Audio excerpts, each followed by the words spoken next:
em 5 cidades do Paraná, tá? Além de Curitiba, mais 4. Também acontece em Londrina, acontece em Paranavaí, acontece em Toledo e acontece em Ponta Grossa. E acontece, independentemente do SESI, na cidade de São Paulo, capital. Esse é um programa de cultura, não é um programa de literatura. E o que é que significa é que não se está interessado aqui em questões ligadas à forma literária, questões, portanto, técnicas de letras, mas se está apenas querendo entender o que é que a obra significa, porque é isso que significa cultura. Cultura é quando a gente leva embora do nosso curso aqui uma compreensão melhor da nossa própria vida, ou pelo menos uma compreensão melhor da estrutura da realidade que está em volta de nós. Esse nosso livro de hoje é um livro extraordinário, importantíssimo, é um livro que é desconhecido praticamente, e não pelo fato de ser ruim, mas porque com Ibsen aconteceu um fenômeno interessantíssimo. Ibsen esteve muito na moda. Ibsen é um teatrólogo do século XIX, ele morreu em 1906, quer dizer, é um sujeito que viveu uma parte da sua vida no século XIX, onde teve muito sucesso em vida. Ibsen morou praticamente 27 anos fora da Noruega, onde ele nasceu. A Noruega era, quando Ibsen nasceu, era um país muito complicado, porque a Noruega tinha passado centenas de anos sob o domínio da Dinamarca. Esses 4 países formam aquilo que se chama de Escandinávia. A Dinamarca não fica naquela península, mas ela está tão ligada culturalmente à península que é chamada também de Escandinávia, que é a Dinamarca, que é aquele rabichozinho ou da Alemanha, não é? E da Bélgica ali. Aí você tem, sempre lembrando que o país mais ao norte é a Noruega. O mais ao norte é a Noruega. Noruega de norte. Norte é o país mais ao norte. Aí você tem o mais distante à direita, que fica no fim do mundo, é a Finlândia. E no meio sobrou a Suécia. Então não tem nunca mais que errar a localização dos 3 países. E fica então, um pouquinho ao norte da Alemanha, fica a Dinamarca. Claro? De alemão? Sei. Um pouquinho.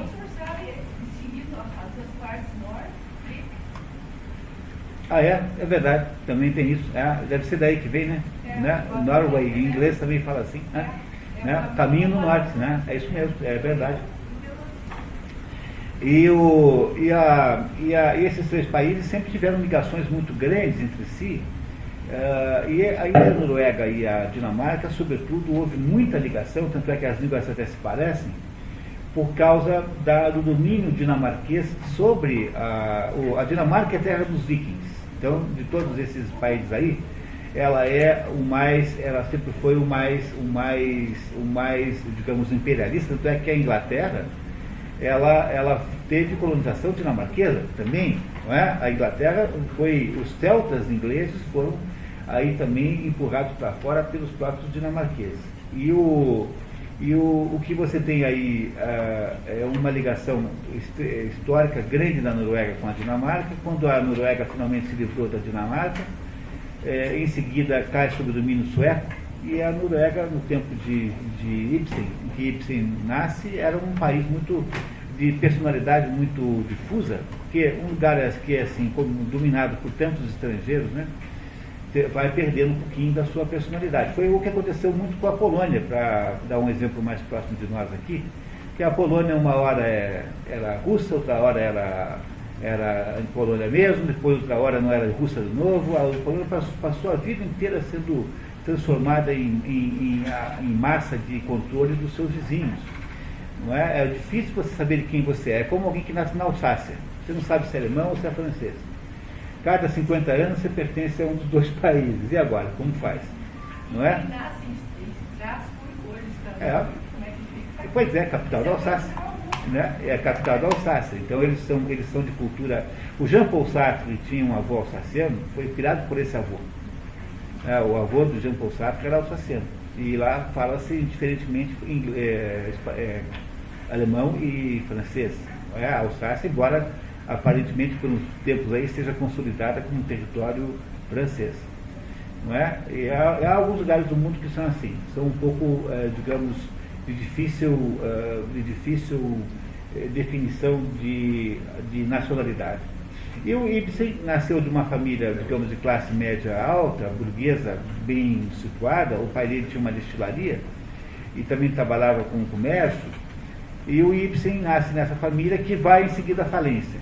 O pai, há uma das versões é que o governo proibiu a destilaria, a família perdeu a fonte de renda, foi à falência e o Ibsen, então, muito cedo tem que trabalhar, muda-se de cidade, vai para uma outra cidade da Noruega, e onde lá ele começa a se interessar por teatro, embora já escreve aí a sua primeira peça, uma peça chamada Catilina, que é uma peça de jovem, portanto, a não ser como jovem é muito genial, não tem grande valor artístico, de modo geral, né? Não é só como sujeito é um gênio extraordinário, fora disso, algumas coisas como literatura exigem uma certa maturidade. E o Ibsen começa a levar sorte quando um produtor, quando um artista norueguês resolve fundar um teatro norueguês. Quer dizer, até para poder, digamos, confirmar a própria arte da Noruega, e ele é muito cedo convidado para dirigir isso. Vai dirigir esse teatro, não dá muito certo, o teatro vai à falência, não por culpa dele, mas por causa das condições. O teatro nem era em Oslo, naquela época Oslo não chamava Oslo, chamava-se Christiania, a capital da Noruega chamava-se Christiania, e não Oslo, Oslo é moderno. E ele vai à falência, o dinheiro da Noruega estava em Bergen, não é? E não estava em Oslo. Bergen é para onde vai todo mundo que quer passear de fjord.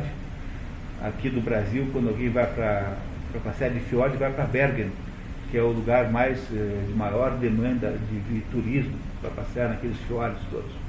Não é? E os dois maiores artistas, digamos assim, da Noruega são o Edvard Grieg, compositor erudito, não é? Que fez, que também fez a musicação, né?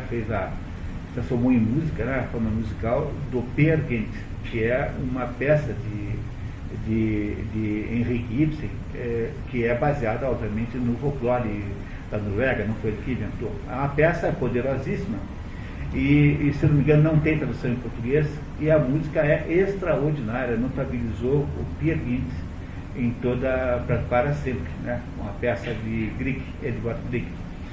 E o Ibsen, aos pouquinhos, vai vivendo só de teatro. Ele tem um grande concorrente na época, que é Bjørnson, que era um sujeito mais velho que ele, que tinha, assim, digamos, todo o sucesso, e ele vai se notabilizando como um autor capaz de concorrer com Bjørnson.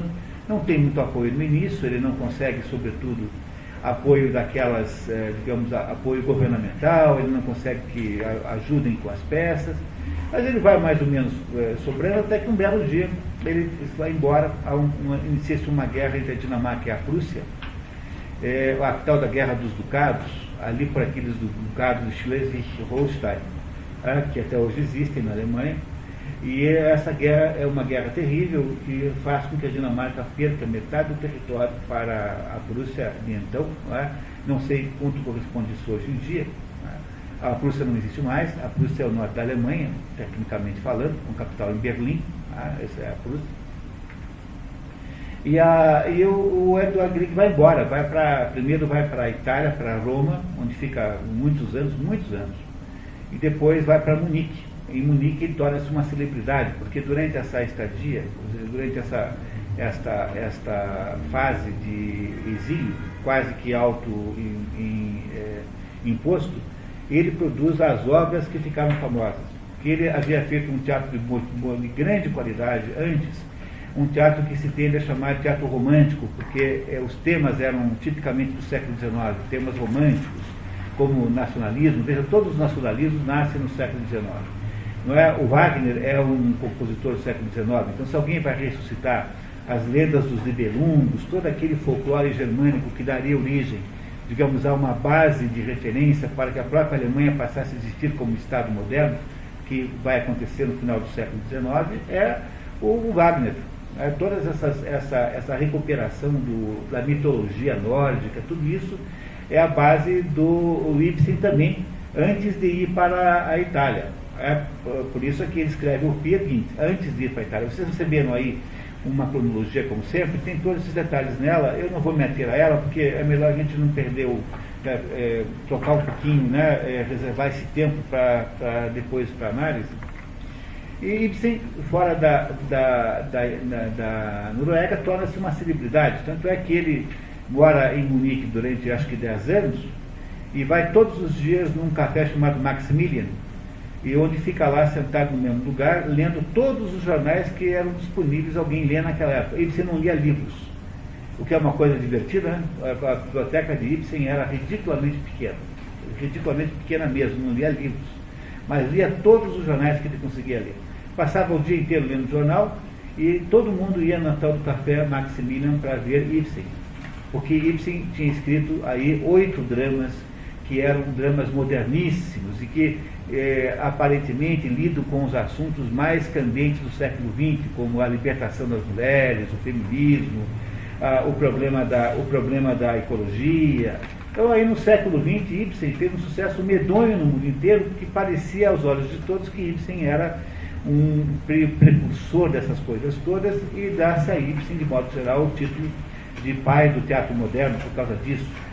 Eu tenho dito para vocês aqui, nós já tivemos uma peça do Ibsen, chamada O Inimigo do Povo, que é para tomar cuidado com ele, porque ele te engana. Ele está querendo enganar você, na verdade. Tem que ter um cuidado enorme com o Ibsen para não comprá-lo pelo seu valor de face. Veremos hoje, no livro de hoje, isso com toda a clareza.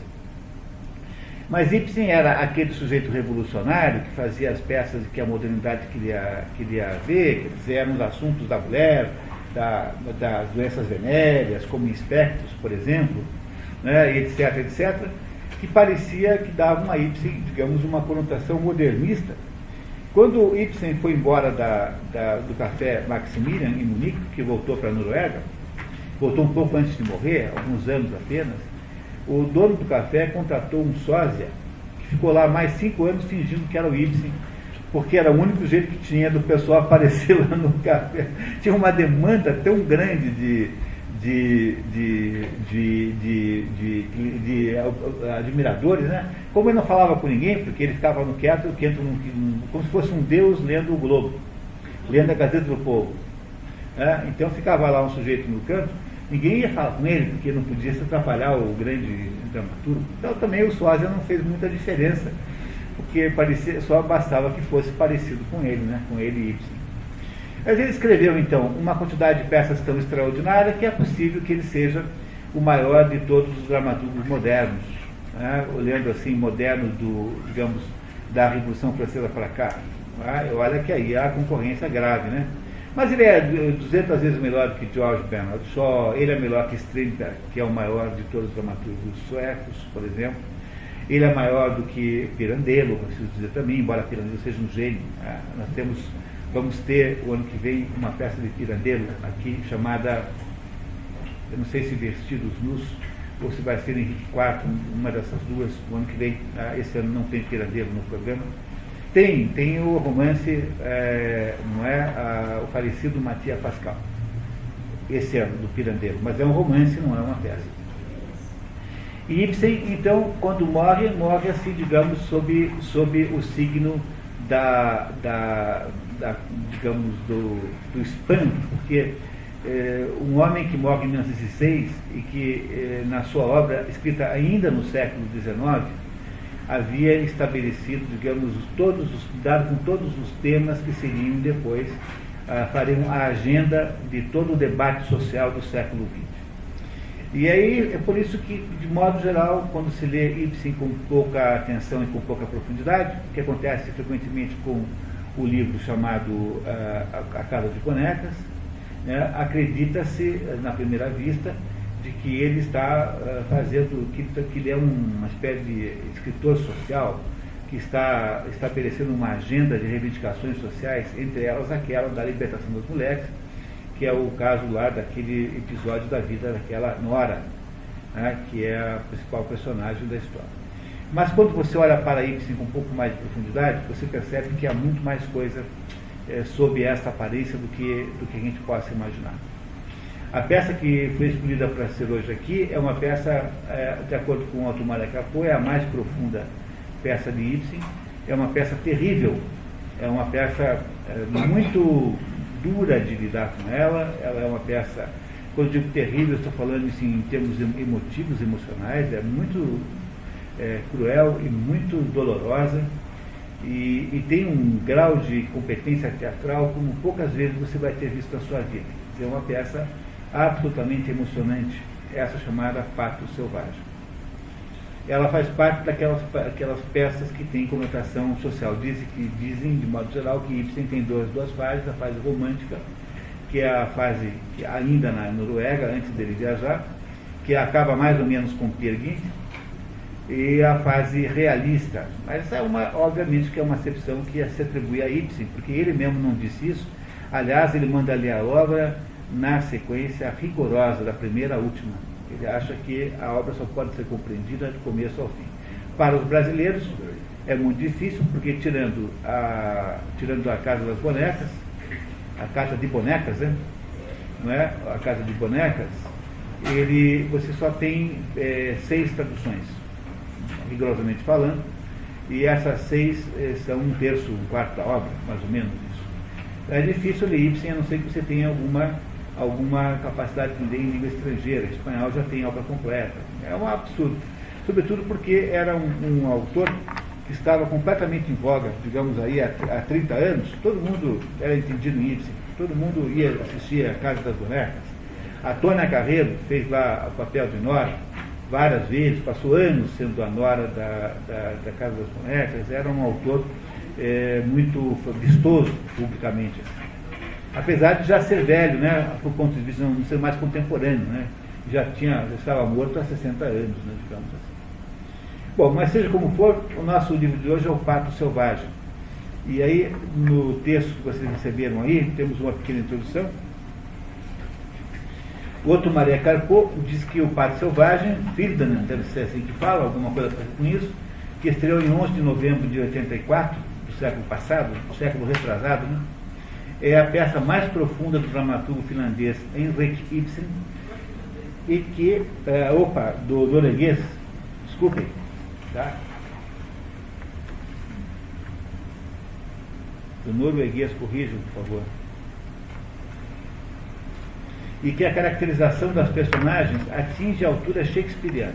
Nisso vai aí enorme exagero, porque não se pode comparar Shakespeare com Ibsen.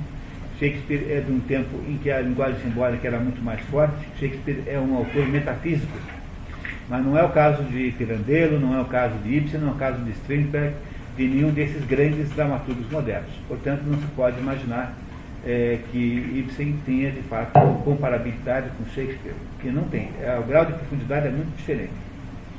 Pode parecer exagerado, mas esse elogio vindo de quem vem não é de se desprezar. De fato, o Pato Selvagem é uma peça extraordinária e perturbadora como poucas. O drama pertence à série realista, que começa com Os Pilares da Sociedade, em 1877. Uma das 8 peças que notabilizariam Ibsen por seu modernismo, o Pato Selvagem é, na verdade, uma obra de profunda autocrítica, como outras, aliás, todas as outras, em que, faltou um enzinho também ali, pessoal, em que o autor parece estar exigindo moralidade. Toda vez que você vê o Ibsen exigir ter alguma causa social, a primeira pergunta que tem que fazer é o seguinte: afinal de contas, de que aspecto da vida dele é que ele está falando? Porque, embora ele pareça ser assim, digamos, um autor pedagógico, que tem por objetivo ensinar à sociedade coisas ligadas à moral, você lembra do Inimigo do Povo, né? O Dr. Stockman. Nós aqui acabamos concluindo que o Dr. Stockman tinha também problemas muito graves, né, que adivinham daquela atitude moralista que ele tinha na defesa lá da limpeza lá das águas daquela estância onde ele morava lá. Pois Ibsen está sempre tendo uma atitude pessoal. A chave do enigma, o segredo é esse: nunca julgar que Ibsen possa estar fazendo campanhas sociais como faria um autor propagandista moderno, tá? Com alguém como um Brecht, por exemplo. O Brecht é um panfletário. Ibsen não é de modo nenhum panfletário, embora muitas vezes pareça que ele está fazendo isso. E ele faz isso para tapear você, porque ele é um dramaturgo de primeira, então ele sabe conduzir a situação para onde ele bem entende. Mas há uma prova de que ele não é assim, né?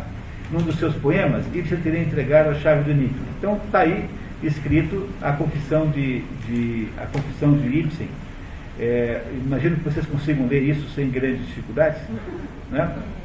Em todo caso, para quem não está com o seu norueguês atrasado, né, não está com o seu norueguês em dia, embaixo há a tradução de Otto Maria Capô. Vida significa a luta com os fantasmas do próprio cérebro e corações. Poesia significa julgar-se a si mesmo. Esses dois versinhos do Ibsen, ele fez um pouquinho de poesia, a poesia não é grande coisa. Esses dois versinhos do Ibsen aí, mais ou menos, nos dão uma ideia de o que é que Ibsen pensa sobre a sua própria arte. Antes de ser, portanto, um panfletário, é alguém que está falando de uma coisa mais profunda do que uma denúncia social.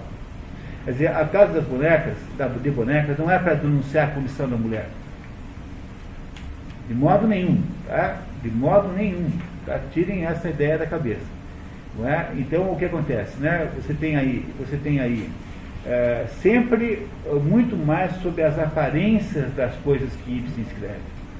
Pelo menos nessas 8 peças ditas realistas, porque as peças anteriores são peças históricas, são peças do tipo de teatro que se escrevia com base folclórica no século XIX. Não é? Agora, essa, a partir dos pilares da sociedade, até o consultor, só o Donnes, o consultor, tudo é mais ou menos, tem a aparência de denúncia social. Pois é isso que vocês devem cuidar, porque Ibsen não é isso de modo nenhum, apesar de que 99% dos seus comentaristas irão achar que é isso porque não se deram o trabalho de ler direito o livro. Mas isso também é comum, né? Esse problema nós não vamos resolver aqui. Muito bem, continuando, né? O teatro de Ibsen é poderosíssimo. Capô diz dele, Ibsen é um grande poeta. Além disso, poeta porque o teatro e a poesia sempre estiveram interligados durante a história da literatura. Não é? É só modernamente que se faz teatro em linguagem coloquial. Durante toda a história do teatro, até agora, meados do século XX, o teatro era rimado como se fosse poesia. Shakespeare é rimado na maior parte do tempo.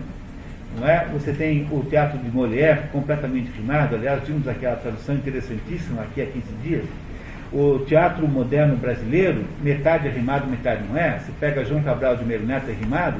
Você pega Ariano Suassuna, é rimado. Agora, Nelson Rodrigues não. A Rodrigues já fala coloquialmente. É claro que todo o teatro moderno, muito recente, depois da Segunda Guerra, é já linguagem coloquial. Mas não era incomum naquela época chamar-se a um dramaturgo de poeta. Era mais ou menos, fazia parte da fórmula, né? Não é isso? Então, continuando. O teatro, acabou de dizer, Ibsen é um grande poeta, além disso, é de uma habilidade teatral quase diabólica. Nem em Sófocles, nem em Shakespeare há nada que se possa comparar à infabilidade da composição dramatúrgica de Kongzemner, Os Pretendentes à Coroa, e Espectros.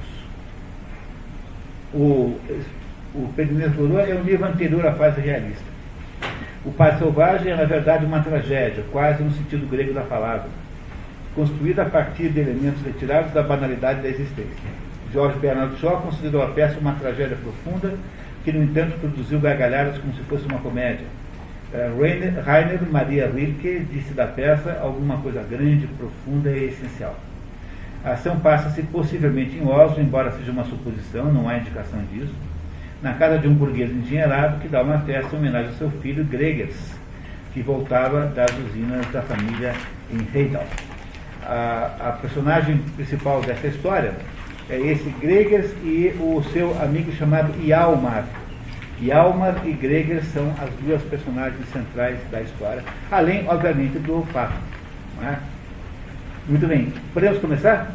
Alguém quer mais algum esclarecimento? Se eu puder informar, informarei. Gregers é o nome do... A história é assim, tem um sujeito chamado João Verle, que é um capitalista industrial, um senhor com uma certa idade já, que tem aparentemente um único filho, chamado Gregers. E esse Gregers está meio exilado, no sentido não negativo da palavra, cuidando de umas usinas que fazem exatamente o que nós não sabemos, em Heidal, que é uma cidade ao norte de Oslo, naquela época Cristiânia. Não é? E esse Heidal volta lá de cima, tendo passado 16, 17 anos sem aparecer, cuidando dos negócios da família, como quem vai cuidar lá da operação Fabril lá em cima, longe da capital. E ao mesmo tempo esse Gregers tem um amigo de infância chamado Hjalmar, né, escrito com J, nessas línguas norte-europeias, o J pronuncia-se como se fosse I. Por isso, quando você vê uma Sônia por aí com J, não é para falar Sonja, é para falar Sônia, porque em alemão Sônia escreve com J e não com I, não é? E assim por diante. E esse Hjalmar ficou lá. A esse Hjalmar aconteceu uma desventura muito grande, ligada ao seu próprio pai, que havia sido sócio desse Velas, do velho Velas. E o menino volta agora lá, que já é um homem, né? Volta lá daquelas usinas lá de Heidel, e é dada uma festa em homenagem a ele pelo próprio pai, que é o capitalista, não, que é o burguês, e é convidado para essa festa o Hjalmar, que não é um sujeito convidável para a festa de modo geral, porque ele está numa condição social muito inferior à desse velho Velmer, né? Não é isso? Então ele tem uma condição muito mais baixa. Mas como se tratava da festa de recepção para o seu amigo, então o Verme convidou para a festa, esse Hjalmar. Nós já vamos ver melhor essas personagens aí assim que elas entrarem em cena. Vamos lá então? Começamos. Estamos possivelmente em Oslo, na residência abastada do industrial João Verme. Estamos possivelmente em Cristiânia, né? Naquela época Oslo chamava Cristiânia. Na sala de jantar houve-se conversas e risos. No gabinete de trabalho de João Verme, dois criados, Petersen e Jensen, comentam a movimentação na casa. Ouvi-se Jensen. Não é que o Verme fez um discurso em honra à senhora Sorbe? O norueguês Sorbe. O jantar era em homenagem a Gregers Verme, filho do industrial, que havia chegado no dia anterior das usinas de Heidel. Outro criado entrou na sala, anunciando a chegada de um velho. Era o Sr. Ekdal, trajando uma sobrecasaca surrada, de gola alta, e trazendo sob o braço um pacote de papel fundido. Esse velhinho chamado Ekdal, que entrou ali para trabalhar, né, não é convidado para a festa. Ele é pai do Hjalmar, que estava na festa como convidado. E esse velhinho tinha sido sócio do velho Verle antigamente, 20 anos antes, havia sido sócio, ou talvez nem tanto, 16, 15 anos antes, havia sido sócio do velho. E ele agora presta serviços humildemente para o seu antigo sócio. Então entrou na casa pela porta dos fundos para apanhar lá um material que ele copiava. Isso nós estamos em 1800 alguma coisa, não tinha fotocópia, não tinha mimeógrafo, não tinha nada a não ser a cópia manual. Isso tá. O velho Peter se emparelha nos escritórios conversado com o tesoureiro Graber, apesar do expediente do escritório já ter sido encerrado havia mais de uma hora. O criado consegue, mas adverte-o a sair pela outra porta, porque temos visitas. O velho é tratado assim como uma pessoa subalterna. Depois que o velho passa, os mordomos comentam. É um empregado dos escritórios? Não. Dão-lhe coisas para copiar quando dá pressa. Mas no seu tempo, podes crer, era um notável tipo, velho Ekdal. De fato, parece ter sido alguém. Se não era tenente. Ora essa, ele foi tenente? Foi. Mas depois disso quis negociar em madeiras ou coisa que vale. Foi então que, segundo dizem, ele pregou uma formidável peça de patrão. Compreendes, não? Eles foram sócios da exploração de Heidel. Conheço bem o velho Ekdal. Temos tomado mais de um bitter e mais de um chopp juntos em casa da senhora Eriksen. Trata-se de uma casa noturna local. Pelo que tudo indica, essa exploração em Heidel é uma exploração de madeira. Esses países nórdicos têm uma quantidade tão incrível de madeira, mas tão estúpida de madeira, que apesar de que a árvore lá demora 30 anos para crescer contra 6 anos, 7 anos aqui o pino e os eucaliptos crescem a ponto de corte em 7 anos, lá demora 30. Apesar dessa diferença incrível de tempo de maturação, com as técnicas de manejo, tirando as árvores que já estão plantadas com cuidados, eles conseguem produzir papel mais barato que o Brasil. Porque esses países são uma floresta, tirando a Finlândia, que tem muito lago, o resto é uma floresta só. A Suécia é mais importante que o Brasil em produção de papel celulose. Para vocês terem uma ideia, antes da Cabin e da Suzano, que são nossas duas maiores empresas, há 20 empresas no mundo maiores do que essas, e a maioria ou no Canadá, ou nos Estados Unidos, ou nos países nórdicos. Stora, por exemplo, uma dessa localização aí. São florestas incrivelmente ricas, essas florestas nórdicas, né? São um país de florestas. O pobre não deve ter muitas vezes com o que convidar. Bem, está claro, Jensen, que sou eu quem paga. Acho que a gente deve ser gentil com um homem de qualidade que teve suas desgraças. Abriu falência, não é? Pior do que isso, esteve na cadeia. Na cadeia, em resumo, esteve preso. A você não ouvir. Aí você já tem uma grande informação sobre a história, porque esse velho Ekdal, que é o pai do Hjalmar, ele havia sido sócio do velho Verli, né, que é o pai do Gregers, no empreendimento que por alguma razão foi considerado ilegal, e aí quem acabou indo preso foi o velho, o Ekdal, e não o Verli. Então quem foi preso e responsabilizado, digamos, se houve algum crime lá, foi esse velhinho, que depois que teve a sua vida destruída com isso e que hoje presta serviços para o seu antigo sócio, fazendo cópia de documentos, deve ser documentos contábeis, né, quando é preciso aumentar a capacidade de trabalho no escritório. É mais ou menos essa situação que inicia quando nós iniciamos a história aqui. Entre a senhora Berta Sorbe com dois senhores. Essa senhora Berta Sorbe, esse Sorbe em norueguês escreve-se com acento, com aquela bolinha redonda em cima do O, que é a mesma coisa que os alemães fazem com umlaut. Umlaut, que é aqueles dois pontinhos em cima do U, que fazem um som de U em alemão. Isso em norueguês é feito com uma bolinha, como acho que imagino seja em sueco a mesma coisa, né? Não é? Nós não conseguimos achar aqui uma bolinha aqui nas fontes do computador, por isso que está errado lá embaixo. Tá? Mas Sorbe é assim, essa bolinha dá o som de U, como faz o umlaut, né, para os alemães. Aos poucos aparecem os convidados. Por último entram os velhos e o fotógrafo Hjalmar Ekdal. Velho significa pai e filho, porque a senhora velha já morreu há muito tempo. O café seria servido na sala da música. O velho comenta com o filho, Gregers, que eles haviam sido 13 na mesa, quando normalmente o grupo era de 12 pessoas. Hjalmar, que ouviu as últimas palavras do velho. Não me devias ter mandado esse convite, Gregers. Como? Então dizem que a festa é em minha honra e eu não tenho o direito de convidar meu velho amigo? Não creio ter causado o mesmo prazer ao teu pai. Nunca veio por aqui. Sei disso, mas fiz questão de te ver, de te falar, porque com certeza em breve irei e voltarei para lá. Pois é. Hjalmar, nós nos perdemos de vista desde a escola.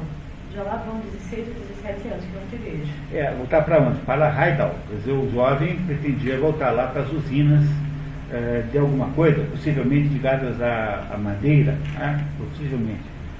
E então os dois conversando aqui, o rapaz foi convidado, o pai dele não, né? E o pai dele está lá junto por razões circunstanciais, ele buscar papéis para copiar, documentos para copiar.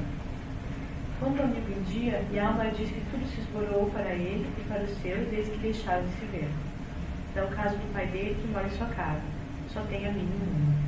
Hjalmar lamenta-se das ruínas acumuladas pelos desastres do pai, a vergonha e o opróbrio. Depois que o pai, né, sofre aquele episódio policial, né, aquela condenação judicial, ele sai da prisão e vai morar com o filho que é fotógrafo agora. O Hjalmar é fotógrafo. Como não pode continuar a estudar, Hjalmar havia se estabelecido como fotógrafo com a ajuda do velho Bernie, pai de Gregers, que lhe havia emprestado dinheiro. Gregers fica sabendo que Hjalmar havia casado com Gina Hansen, fato que o velho Bernie não havia comunicado ao filho, coisa que ele julga estranha, porque Gina havia trabalhado na residência Bernie. Curioso, Gregers quer saber como o amigo havia conhecido a moça. O que estava lá em Heidal está há muitos anos sem saber notícias. Quando ele volta agora, descobre que o seu amigo de infância tinha virado fotógrafo, ajudado pelo dinheiro do pai dele. E que o pai do outro, né, do Hjalmar, tinha sido preso. Isso eu acho que ele já sabia, né? Isso ele já sabia. E também descobre que a empregada da casa, que era a Gina Hansen, que era a empregada da casa do pai dele, casou-se com o Hjalmar. Tudo isso é uma coisa muito estranha. Ele achou muito estranho que o pai nunca o tivesse comunicado disso, já que a moça era da casa, né? Não era uma desconhecida. Continuamos. De um modo muito simples. Gina tinha deixado a casa onde tudo estava em reviravolta. Desde a doença de tua mãe, compreendes? Ela não podia mais aguentar. Despediu-se e retirou-se. Foi no ano que precedeu a morte de tua mãe, ou talvez no mesmo ano. Portanto, a morte da mãe de Hjalmar havia acontecido 15 anos antes, por aí, 15, 16 anos. Na verdade, o Gregers não assistiu muita coisa, né? Porque o Gregers já estava lá na tal da usina. Sim, foi no mesmo ano da morte de mamãe. Nessa época eu já estava na usina. O Gregers não viu nada, né? Mas vamos, continua. Pois bem, Gina foi para a casa da mãe dela, uma mulher antiga e empreendedora, que tinha um pequeno restaurante. Ao lado, ela tinha um quarto para alugar. Um lindo quarto, elegante e bem mobiliado. E, naturalmente, tivesse a sorte de morar nele. Sim, um rapaz, uma rapariga, o amor vem depressa. Levantando-se, começou a caminhar. Escuta, foi depois disso, depois do teu levado, que meu pai te aconselhou. Enfim, foi então que resolveste ser fotógrafo? Justamente. Eu me quis criar uma situação e estabelecer o mais depressa possível. Eu e teu pai concordamos em que a fotografia era o que havia de mais fácil. Gina era da mesma opinião. Ah, é verdade, havia ainda outro motivo. Gina tinha feito alguns estudos de retoque. Era sopa no mel. Levantando-se com ar satisfeito. Não é? Não achas, meu caro, que era uma linda combinação? E é forçoso convir em que meu pai foi uma espécie de providência para ti. Comovido, ele não abandonou o filho do velho amigo em apuros.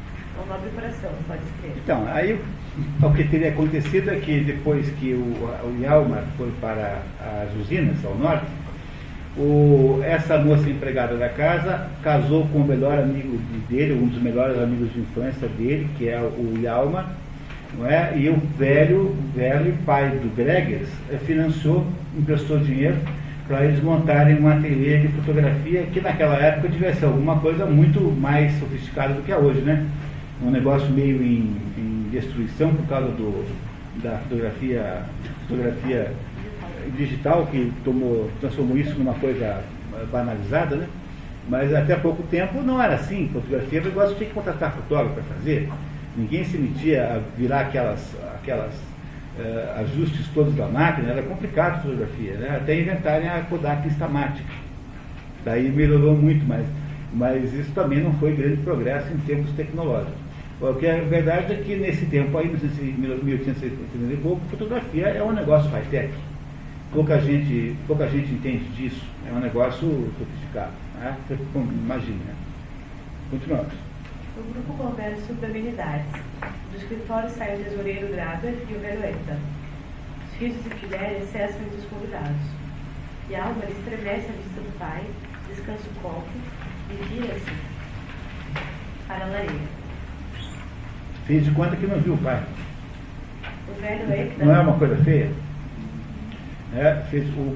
Quando entra o velho Hector com o tesoureiro, há um constrangimento geral. Porque, afinal, o velho Hector ficou marcado pelo episódio, né, da condenação, etc. E o próprio filho dele presente ali não se sente bem com a presença do pai. O velho Hector e Graver saem pela porta dos fundos. E Álvaro faz de conta que não havia visto o pai. Greg se escandaliza. Com emoção, com voz contida, a Álvaro. Então era ele? Sim. E não obstante, tu o renegasse. Agitado, em voz baixa. Como poderia eu não renegar teu pai? Dolorosamente. Se tu estivesse no meu lugar, tu... Gregers quer encontrar-se com Hjalmar mais tarde na casa dele, mas ele recusa. Não vem à minha casa. Minha casa é triste, Gregers, sobretudo depois de uma festa brilhante como esta. O jovem Hector parte sozinho. Vocês estão entendendo a história até agora? Está clara essa história? Bem clara, né? Não há grande dúvida. Depois que Hjalmar sai, Gregers tem uma dura conversa com o pai. Um momento, meu pai. Detendo-se. O que há? Eu queria falar-te. Não podes esperar que estejamos a sós? Não posso. É possível que nunca mais estejamos a sós. Opa! Caiu o filho fazendo uma espécie de ameaça ao pai, né? Uma ameaça dizendo que alguma coisa vai acontecer. E alguma coisa de grave aconteceu com essa conversa entre Gregers e Hjalmar. Aproximando-se. O que queres dizer com isso? Durante a cena seguinte, ouve-se ao longe o som do piano. Como puderam deixar essa família decair tão miseravelmente? É do Hector de quem falas? Sim, falo do Hector. Houve, entretanto, uma época em que o tenente Hector esteve bem ligado a ti. Sim, infelizmente estava ligado a mim, estreitamente ligado. Com isso, sofri bastante durante anos. Graças a ele, uma espécie de lama salpicou meu nome. Era realmente ele o único culpado? O que queres dizer? Aquela grande operação, aquela compra de florestas, vocês afinal tinham feito juntos. Mas foi ele quem desenhou o mapa do terreno, aquele mapa errado. Foi ele quem fez o corte ilegal nos terrenos do Estado. Sabes perfeitamente que era ele quem dirigia toda a exploração em cima. Quanto a mim, ignorava os empreendimentos do tenente Hector. O tenente Hector provavelmente ignorava o alcance dos seus empreendimentos. Era impossível. Mas um argumento sem réplica é que foi condenado e eu fui absolvido. Sim, eu sei perfeitamente que não havia provas. Uma absolvição é uma absolvição. Para que mexer nessas histórias para embranquecer os cabelos antes do tempo? É uma conversa muito cheia de enigmas, né? Aparentemente houve uma polarização da culpa, né? Os dois eram sócios, mas só um levou a culpa de tudo, o tenente Ekdal, que é o pai do Hjalmar. A gente sai desse trechinho com uma sensação mais ou menos de que modo? De que aí há alguma coisa, de alguma maneira, o velho foi usado como bode expiatório, quer dizer, ele era a parte que acabou levando a culpa toda de alguma coisa que poderia ter responsabilidade mútua. Né? Uma curiosidade minha só, parece que o Ibsen já está anunciando a tragédia quando ele cita em 13 pessoas. Porque 13 é um número simbólico, não é um número que tem a simbologia profunda, mas é um número que implica frequentemente a ideia de azar, de alguma coisa. É a referência à Santa Ceia, né? Que não sai que a 13 é a mesma. Assim, isso dá para. Nesse a maioria das pessoas, da vida, eles não podem ter. Porque nos Estados Unidos os prédios não têm 13º andar. Pula do 12º para o 14º. E a Apolo 13, aliás, continua. Está vendo? Quantos 13 mas essa ideia do 13, né, está mais no grau assim, de superstição popular. Né? A simbologia do 13 é muito pequena em relação aos outros números. Mas aqui há seguramente uma indicação de que alguma coisa está errada. Mas só tem razão. Continuando. O velho verbo insiste que nada mais pode fazer e que, quando ele havia saído da prisão, era um homem liquidado. Justifica-se. Arranjei para ele que eu trabalho de cópia no escritório e pago-lhe muito mais do que o serviço vale. Como se ele estivesse querendo curtir alguma espécie de culpa por ter, né, afinal de contas, saído-se ileso, enquanto que o seu sócio, que é o Ekdal, acabou indo preso. A cobrança do filho continua e progride para o casamento de Hjalmar com Gina Hansen. Um sorriso irônico, porém frio. Eu não julgava que tu te interessavas particularmente pela nossa antiga criada. E tinhas razão, mas baixa a voz. Mas havia em casa alguém que se interessava muito especialmente por ela. O que queres dizer? Não é a mim a quem aludes. Em voz baixa, mas com firmeza. Sim, é a ti. Pronto, está aqui o Gregers agora. Primeiro acusou o pai de ter sido, digamos, desonesto com o sócio, né, ter deixado o sócio se dar mal, e agora está acusando o pai de ter tido um caso com a Gina, essa que é a mulher atual do Hjalmar, né? Ter tido um caso com a Gina. Continuamos. Tu ousas, tu te permites, esse ingrato, esse fotógrafo, como pode ele, como ousa ele fazer semelhantes insinuações? Hjalmar não disse uma única palavra a respeito. Não creio que ele suspeite de alguma coisa. Mas então de onde te vem essa ideia? Quem te pode dizer semelhante loucura? Foi a minha pobre, a minha infeliz mãe, na última vez que a vi. Pronto. E aqui então, essa é uma das linhas que explicam a obra. Tá? Então essa é uma das linhas chaves da obra, que é a insinuação aqui, claríssima, que faz o Gregers, de que a morte da mãe dele, da mãe dele, Gregers, portanto, da então mulher do velho Verley, teria sido de alguma maneira causada por ele, pelo marido. Não é? Então aqui há uma mistura da acusação, há uma insinuação de adultério claramente entre que faz Gregers, de que o seu pai havia tido um caso com a Gina, que devia ser uma mocinha muito jovem, não é? E que depois teria se casado com o Hjalmar. Ou seja, o pai dele tinha arrumado, primeiro ele tinha tido caso com a menina, e depois ter arrumado um casamento conveniente para se livrar dela, com quem? Com o filho do velho, que era sócio dele, não é? O velho Ekdal. E além disso, para, digamos, compensar o que havia feito, ele estava dando um dinheiro excessivamente grande, mais do que devia, para o velho, por meio de um pretenso serviço de cópia que o velho fazia. Então, o que o Gregers está fazendo aqui, no mesmo dia da festa que lhe é dado em homenagem, é fazer uma denúncia muito grande quanto a seu pai, não é? Que nasceu do quê? Da interpretação do que estava acontecendo lá com a família do Hjalmar. O velho acusa o filho de ter se entrincheirado lá em cima, nas usinas de Heidel, de se esfalfar como um simples empregado sem querer ganhar nem um vintém a mais que os ordenados comuns, e propõe ao filho a sociedade e uma troca de lugares. Tu poderias dirigir a casa de comércio e eu iria estabelecer-me nas usinas. Greger se truca que deve haver aí qualquer coisa escondida. O velho responde que estava só e precisava de mais companhia do filho. Greger diz ao pai que não se oporia ao casamento dele com a senhora Servo. O pai agradece. É para mim um grande conforto saber que posso contar contigo nesse assunto. Greger se ironiza.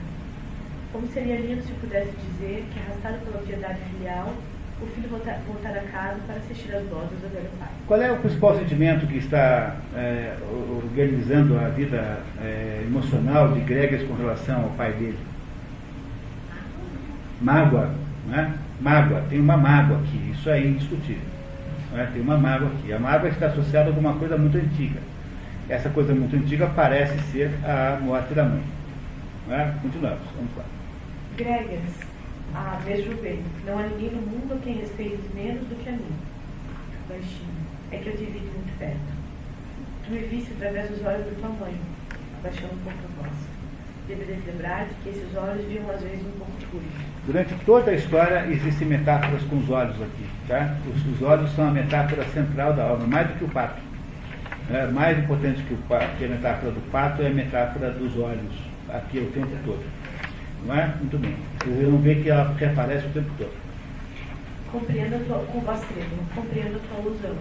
Mas sobre quem recai a responsabilidade dessa desgraçada fraqueza de minha mãe?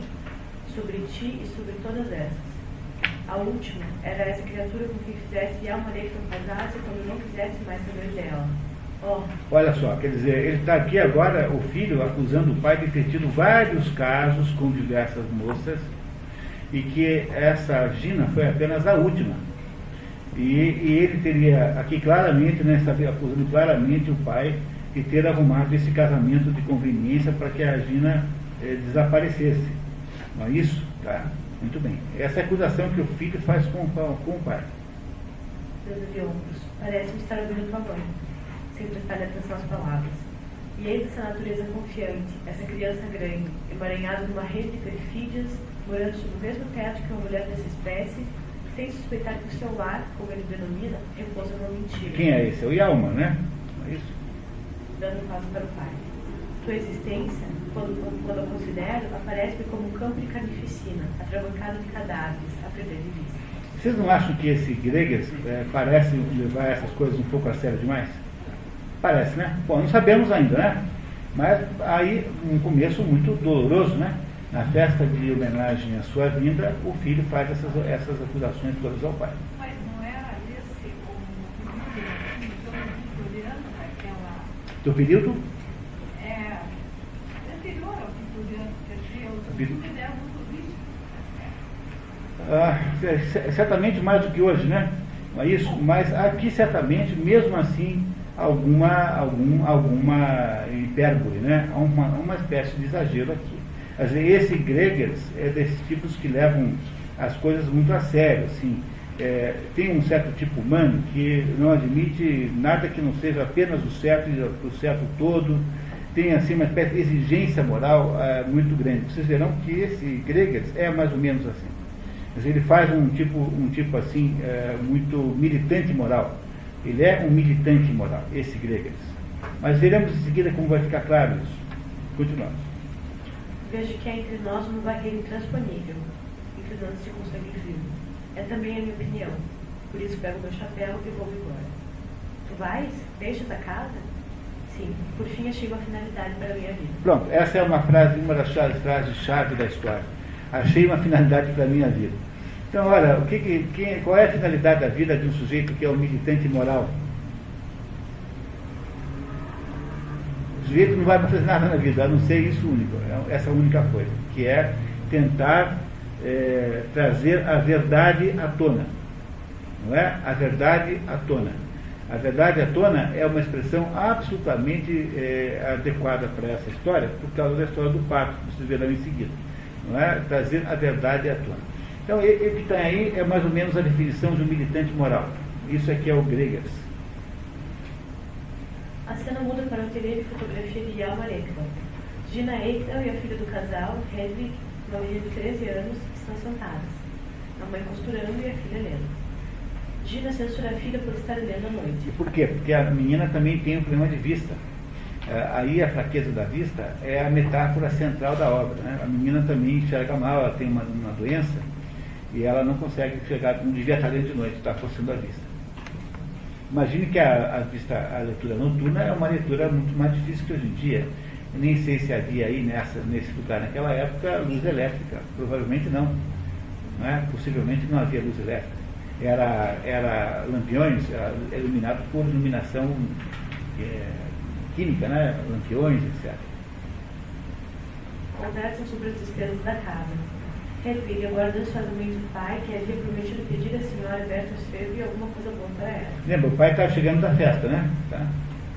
Chega o velho Ekdal trazendo novos documentos para bloquear. O velho Ekdal saiu antes do filho, lembra? Que ele passou pelo meio da festa, constrangiu todo mundo e veio para casa antes. Abre a porta do sótão e constata que estavam dormindo todos juntos. Quem? Não sabemos ainda, nem vou contar para vocês, daqui a pouco vocês descobrem. O velho Ekdal, sem cear, vai para seu quarto e pede para não ser interrompido. Gina, desconfiada de que ele vai beber, pergunta a Hedwig: explica-me, se puderes, onde ele arranjou dinheiro. Na verdade, a senhora Sfev, na saída, havia dado ao velho uma garrafa de conhaque. Todo o dinheiro do velho ele entregue diretamente para Gina. Quer dizer, o velho não tinha dinheiro. O dinheiro que vinha lá da firma do velho vinha direto para ela, que cuidava do dinheiro. Ele não tinha dinheiro em si. Chega Hjalmar e quer falar com seu pai. Gina tenta impedi-lo, dizendo que aquela noite ele não queria ver ninguém. Mas o velho tenente, vestido com um robe de chândalo, sai do quarto fumando cachimbo e pedindo informações sobre a festa. Quando Hjalmar descreve os presentes, o velho ouve e depois, meneando a cabeça, comenta: está ouvindo, Gina? Eles teve uma reunião onde só havia camaristas. Ninguém mais, a não ser camaristas. Camaristas são vereadores. Vereadores. Stricto sensu, lato sensu, políticos em geral. Vai ser por a Câmara, camarista por cima da Câmara. Não confundir com camarilha. Ou confundir com camarilha. Tá. Hjalmar tira o fraque. Hedwig cobra as coisas boas que o pai havia prometido, mas ele havia esquecido e tenta consertar. Puxa vida, a menina estava esperando que o pai trouxesse uma comida gostosa para ela, da festa. Tudo bem. Agora veja como ele vai consertar bem isso. Olha que beleza. Palavra, esqueci-me. Mas espera um pouco. Tenho aqui outra coisa para te dar, Hedwig. Ele pega o casaco e procura nos bolsos, soltando e batendo com as mãos. Oh, mamãe, mamãe. Puxando uma folha de papel. Toma, aqui está. Isso é só uma folha de papel.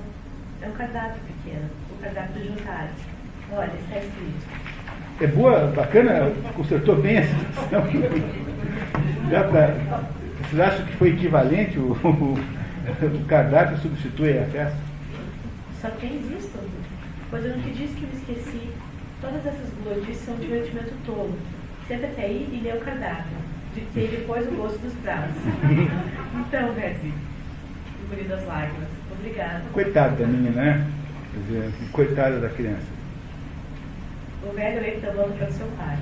Seu filho comenta: pobre velho náufrago. O casal lamenta os poucos negócios da fotografia e a dificuldade de alugar um quarto na sua residência. Na verdade, eles já alugavam 2 embaixo para 2 inquilinos que vão aparecer daqui a pouquinho aí. Tinha uma casa grande, mas precisava alugar os quartos para conseguir levantar o dinheiro do mês. A menina já está conformada em só ver o cardápio. Papai, não queres que eu te traga uma garrafa de cerveja? Não, eu não preciso de nada. Detendo-se. Cerveja? Cerveja, disseste? Sim, papai. Cerveja da boa, bem fresca. Já que fazes tanta questão, pode trazer uma garrafa de cerveja.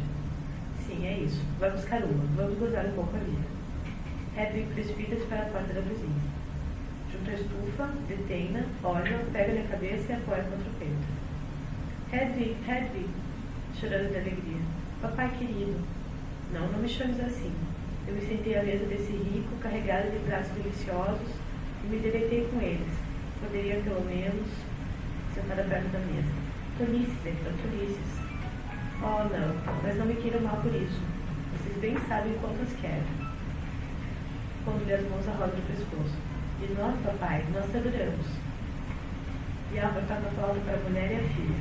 A família parece feliz, apesar das dificuldades. Não parece uma situação feliz, apesar da pobreza, não é bem uma pobreza, né? Mas as dificuldades e tal.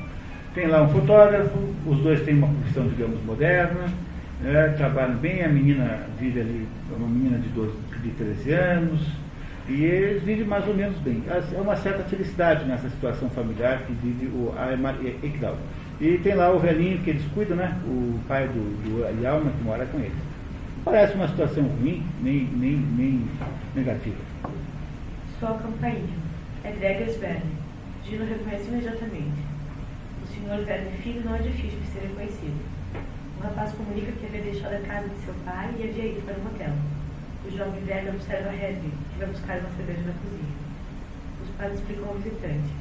A nossa maior alegria nesse mundo e também a fonte da maior preocupação. Falando da menina, né? Da Hedwig. Né? Preocupação? Por quê? Ela corre o perigo de perder a vista. Ameaçada de ficar cega... É mais uma metáfora com visão. Né? Também a menina tem chance de ficar cega. Sim. Até agora só aparecem os primeiros sintomas. Isso pode durar algum tempo ainda. Nós fomos avisados pelo médico que é imediato. Que desgraça horrível. De onde ele vem isso? Um suspiro. Provavelmente é hereditário. Impressionado. Hereditário? A mãe dele não tinha vista fraca. É o que meu pai afirma. Quanto a mim, não me lembro nada dela. Pobre Da mãe, né? Pobre criança. E como suporta ela isso? Como deves compreender, não temos coragem de dizer tal coisa. Ela não suspeita o perigo. Entrará na noite eterna alegre e despreocupada, gorjeando, esvoaçando como um passarinho. Noite eterna é a cegueira, né? Cegueira. Um tom acabrunhado. Oh, meu amigo, que tortura para mim. Então, essa menina que é filha do casal, né? A Edith, tem essa perspectiva triste, né? De ficar cega irremediavelmente, parece ser uma doença degenerativa para a qual não há remédio. Pelo menos não havia naquela época em que se escreveu a história, e ela não sabe, né, de que ela pode ficar cega. Essa menina de 13 anos, que faria aniversário no dia seguinte, 14 anos no dia seguinte. Aí, claro? O senhor sabe o significado da palavra Hedwig, a tradução do português? Qual é? Edvirgem, essa tradução em português. Muito bem, está certo. Continuamos? Hedwig iria fazer 14 anos em 2 dias. Ela é bastante alta para a idade que tem. Sim, ela cresceu muito ano passado. É ao ver as crianças crescerem assim que a gente percebe que envelhece. Há quanto tempo estão casados?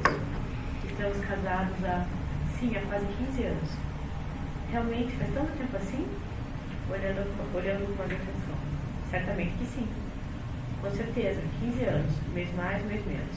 Ou seja, a menina teria nascido, se ela vai fazer 14 anos em 2 dias, teria nascido 1 ano e pouco depois do casamento do casal, né? Do Hjalmar e da Regina. Não é isso? Muito bem. O velho Ekdal entra com o velho Kevin militar e encontra o filho do velho Bedre, seu ex-sócio. Começam a trocar reminiscências sobre caçadas de antanho. O velho tenente declara ter matado 9 ursos. Continuam as lembranças e Gregers quer saber como o velho suporta a vida fora da floresta. O velho Ekdal quer mostrar alguma coisa. Mas, e todas as condições em que o senhor estava acostumado lá em cima? O ar fresco e vivificante, a vida livre das florestas e dos grandes planaltos, da caça de pena e de pelo? A caça de pena é de aves, né? E de pelo é de animais terrestres. Sorrindo. Que dizes, Hjalmar? Queres que lhe mostremos? Com vivacidade um pouco embaraçada. Não, pai, hoje não. O que é que ele quer me mostrar? Ora, nada. Verás isso outra vez. Hjalmar convida Ekdal para voltar com ele ao Elvira. O velho insiste com o filho. Hjalmar, temos que lhe mostrar. Há um mistério nessa história, que está prestes a ser desvendado, que é aquela história que estavam todos dormindo juntos, e agora a insistência que o velho faz de mostrar a visita, que o Gregers a visita, mostrar ele alguma coisa na casa. Finalmente decidido, o grupo, menos Gina, desloca-se para o sótão, onde o luar atravessa as claraboias. No sótão há galinhas, pombos e coelhos. No canto, um cesto cheio de pasto, dentro do qual Gregers pensa ter reconhecido um pássaro. Um pássaro. É um pato, não é? Um tanto ofendido. Evidentemente, é um pato. Mas que qualidade de pato pensas tu que é? Não é um pato comum. Cala a boca. Não é um fato turco? Não, senhor velho, não é um fato turco. É um fato selvagem, aí está. Realmente? Um fato selvagem? Sim, um fato selvagem. Esse pássaro, como o senhor o chamou, é um pato selvagem, ouviu? Nosso pato selvagem. Meu pato, porque ele é meu. E ele pode viver nessa mansarda? Ele se sinta à vontade? Claro, tem uma tina cheia de água para deixar flutuar nela. E água fresca de 2 em 2 dias. Gina dirigindo-se a Yalmar. Então, está começando a fazer um frio de rachar. A Gina ficou lá embaixo, mas deixaram a porta aberta e passa lá o frio da mansarda, que supõe-se que essa história passe no outono, provavelmente. Não há menção à neve, deve ser outono, quase com certeza, aqui a história, né? Portanto, eles acabam mostrando para o visitante, que é o Gregers, acabam mostrando um pato selvagem, que é uma coisa importante por algumas razões que ainda vocês irão entender. E esse pato mora dentro de um sótão, além de patos, há coelhos e há galinhas. E o coronel, o velhinho, faz caçadas lá em cima. Ele tem uma espingarda e ele mata de vez em quando um bichinho daquele lá para continuar em dia com as suas habilidades de caça. Então as caçadas que o velho faz são no sótão de casa. Alguém já teve essa ideia aqui um dia? No sótão de casa organizar lá um lugar de caça. Tá? Não deve ser um sótão muito grande, né? Portanto deve ser meio fácil de acertar os bichinhos. Né? No máximo pode se esconder atrás de um pilar daqueles. Né? No máximo. Tá? Muito bem. Continuamos. O pato selvagem havia sido ferido numa asa por João Velho durante uma caçada. O João Velho é o pai do Gregas, né? Muito bem. Seja como for, é o João Velho que nos devemos, Gina. A Gregers. Ele estava caçando num barco com Benno, atirou nele, mas seu pai enxerga tão mal, só pôde estrupiá-lo. Mais uma metáfora de visão. O pai enxerga mal. O pai, que é o João Velho, enxerga mal. Alguns chumbos no corpo. Ele ficou ferido embaixo da asa, de modo que não podia mais voar. Foi ao fundo, naturalmente. Meio adormecido, com a boca pastosa. Naturalmente. Os patos selvagens sempre fazem assim. Vão ao fundo tanto quanto podem, seguram-se coberto nas ervas marinhas e nos juncos, em todas as sujeiras que acham lá embaixo, e nunca mais sobem. Entenderam isso? O pato, quando está se sentindo em perigo, ele mergulha, vai até o fundo da água, do que for, e agarra com o bico em algum matinho qualquer lá e fica lá embaixo, segurando a respiração na cara, esperando então que aquela ameaça na superfície suma. Compreenderam isso? Que o pato tomou esta atitude defensiva quando foi atingido pelo velho Verley. Não é isso? Os patos selvagens fazem isso, uma espécie de técnica defensiva que fazem para salvar a pele. Mas, tenente, o seu pato selvagem, esse subiu. Foi porque seu pai tinha um bom cão. Ele mergulhou e trouxe o pato. Ayala, foi depois disso que eu conseguisse? Não imediatamente. A princípio ele ficou em casa de teu pai, mas não se dava bem lá. Então Petersen recebeu a ordem de matá-lo. Quase dormindo. Sim, Petersen, aquele Streff. Streff é um traste, um infortúnio, né? Um sujeito que é um traste. Essa história aqui do pato selvagem mergulhando é, digamos, a maior de todas as metáforas individuais da história, e nós vamos só entender mais tarde quando entender o livro inteiro. Baixando a voz. Como vês, foi assim que ele veio ter aqui. Meu pai, que conhece um pouco Petersen, soube da coisa e arranjou-se de modo que ele não cedesse o pato. E agora ele completamente feliz nesse sótão. Sim, meu caro, perfeitamente feliz. Engordou. É verdade que está aí há tanto tempo que já esqueceu a vida selvagem. E aí deveria ter um ponto, viu? Está errado no próprio original, mas aí é melhor depois de botar um ponto e começar isso com letra maiúscula. Entre selvagem e isso. Entre selvagem e isso, deveria haver um ponto. A qualidade do texto é horrível, medonha. Para poder ficar ruim, tem que melhorar muito. Porque é uma edição vagabunda, sabe? Que infelizmente, vejam a que ponto ficou, né? Sim, que ponto que caiu da moda, né? Gregers prontifica-se a alugar um quarto vago na casa dos Eiffels, e Álvaro aceita com prazer, embora Gino adverte que o quarto é muito pequeno e inadequado. Além disso, lembra o rapaz aqui embaixo morava um candidato novo e o médico Helen. Este último Gregers diz conhecer. Helen? Mas eu o conheço.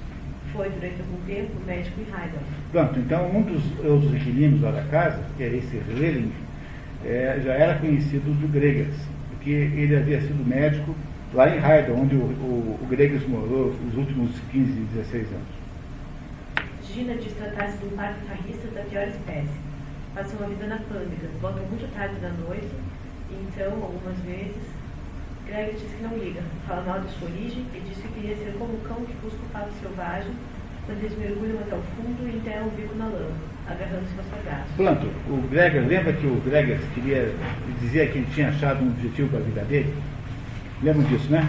E agora o Greg está dizendo que quer ser como o cão que vai buscar o pato lá escondido no fundo da água, lá nas profundidades marítimas, onde o pato se sente seguro. Vai o Gregers, então, gostaria de ser igual àquele cão que vai lá e puxa o pato para a volta e o traz novamente para a superfície. É esse o projeto do Gregers, não é? Se autodefiniu aqui. Acabou de se autodefinir, com toda clareza. É só uma parte, para quem talvez não conheça a Berg, pessoal, é uma parte mística da constituição norueguesa. Então, quando tem muitos jovens ali, das casas típicas, assim, à beira da montanha, sempre são 3 andares, normalmente de madeira. Então, no primeiro andar tem sempre um porão em qualquer casa europeia, né? Aí o primeiro andar é a sala, o segundo andar são os quartos do vinho, e em cima fica o sótão. Onde mora o pato. Onde mora os bichos recolhem, né, durante o inverno nesse sótão. Muito bem. Embora nós não sabemos se nós estamos em Bergen ou Oslo, porque isso nunca é dito pelo autor, mas, de modo geral, seria indiferente, né? A capital antiga da Noruega foi Bergen. Mas nessa época já era Cristiânia, em que ele escreveu a história. Então, continuamos, vamos lá. Gregers parte para voltar de mudança no dia seguinte e a família cogita qual seria a reação do velho João Verme à hospedagem do filho ali, e se o emprego do velho Hector poderia correr perigo. Leva um tenente para a cama com precaução.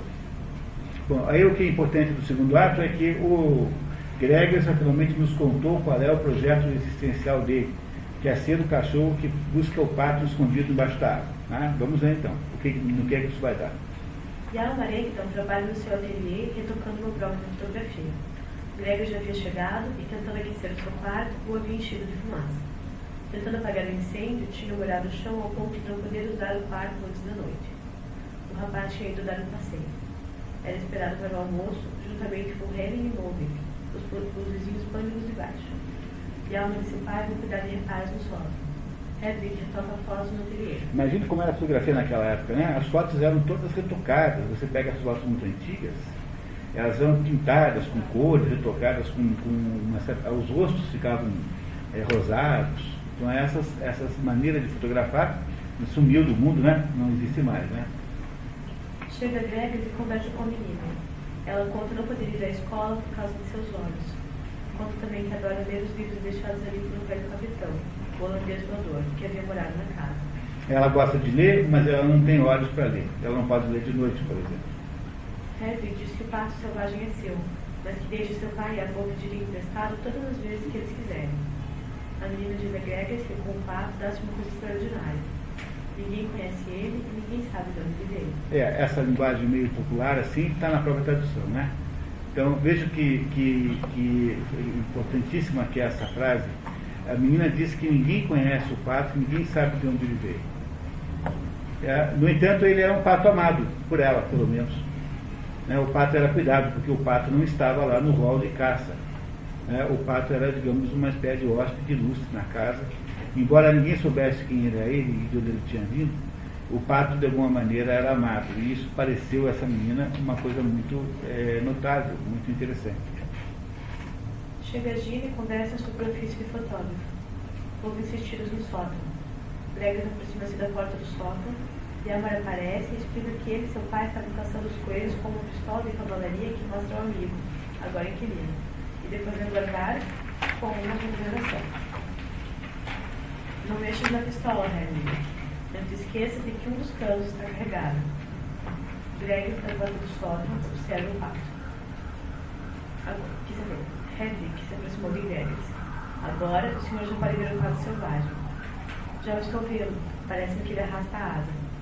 Não é de admirar, porque ele foi ferido. e, se não me engano, também a pata. É possível que ele arraste a pata um pouquinho. Foi nessa pata que o cão mordeu. A não ser isso, ele não tem nada. Na verdade, é extraordinário quando se pensa que ele recebeu uma carga de chumbo no corpo e que o cão o teve seguro nos dentes. Um olhar para Heavy. É que ele esteve tanto tempo no fundo dos mares. O que é interessante é que todas as indicações são de mar, e não de lago, e não de rio aqui. O que é uma coisa que reforça a tese. Bom, Oslo também tem mar, né? Portanto, não haveria aqui diferença nenhuma entre Oslo e Bergen.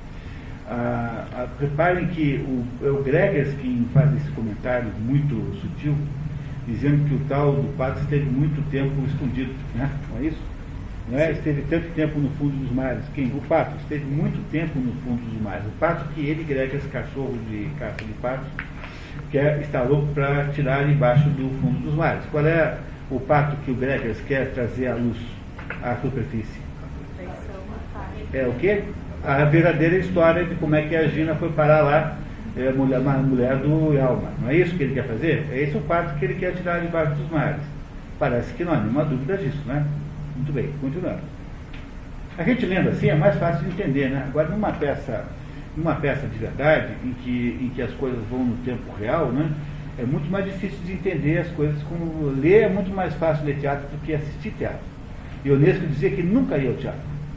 Tem coisa mais chata, mais incômoda que esse negócio de ir ao teatro. Tem que pegar fila, é difícil, tem que pagar. Eu leio as peças, é muito melhor, dizia Ionesco. Ionesco não ia ao teatro, apesar de ser um dos maiores teatrólogos do século XX. Continuando.